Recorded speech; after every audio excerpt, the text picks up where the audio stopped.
Columbia, South Carolina, home to 127,029 people.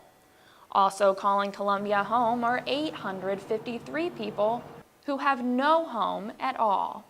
The homeless rate in Columbia is on the rise, and while 853 people may seem like a lot for one city, many experts actually believe that the real number of homeless people is actually 3 to 6 times that number, meaning there could be over 5,000 homeless people living in the city. And the economy is surely not helping this situation. The unemployment rate in South Carolina has hit a record 10%.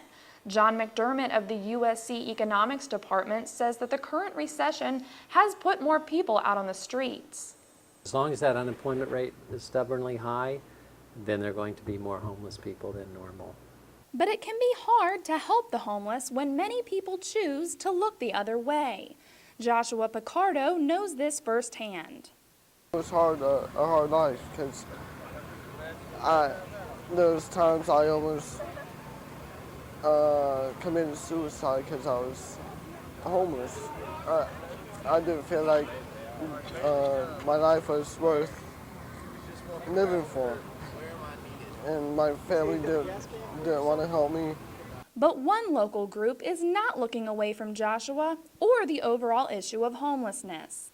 Midtown Baptist Church held their 3rd annual Homeless for the Homeless event this November. The goal of Homeless for the Homeless is to raise awareness for the issue of homelessness in Columbia. And we do that through a sleep out, and people who are not homeless come and they spend the night to kind of get an experience about what it is to be homeless. All participants were asked to donate basic necessities and sleeping bags. The morning after the sleep out, more than 100 homeless people came out to the event, where they got to play games, make new friends, eat a warm meal, and pick out some new things.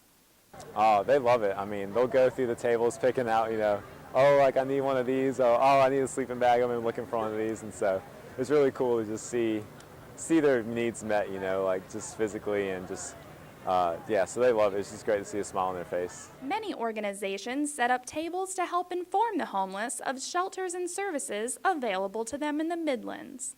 Angela Hartwell of Growing Homes Southeast says that utilizing these shelters and services can be very helpful to the homeless. Because they need extra support. So we're going to provide those supports to them so that they can get all the supportive services they need, such as transportation, such as applying for services that they may need, like food stamps, SSI, employment. Joshua knows just how helpful these services can be. I'm accomplishing getting my GED next month. The goal of Homeless for the Homeless is to shut down the streets. But in order to do this, Edward Forcer of a local veteran shelter says that changes need to be made in Columbia. I think they need more shelters, I really do. They just fill up so quick. They have some shelters only for the winter time. It gets hot in the summertime. They need more shelters. Edward and many others believe that the shortage of shelters could be caused by lack of finances in the current recession. But McDermott says that's not the case. And so there's a real political football getting kicked around here that doesn't really have to do with money and resources. It's much more about not in my backyard kinds of issues. So there is money available, but whether it will be spent in the next few months or even years, no one really knows. 2 locations being considered for the new shelter are downtown in the Elmwood Main Street area and by the river. Many people say that putting the shelter downtown could be bad for businesses because of more homeless people loitering around the area. USC student Jessica Reeves agrees. Actually, I was sitting at my desk, not like last week, and someone came up to the window of our office and knocked on the window and was waving in, and I got my boss hey, there's someone out here, and she was don't answer the door, they're not someone who wants our business. So I mean, even businesses are affected, not just individual people. And having homeless people in front of our business might shy away customers too. They don't want to be approached by homeless people either.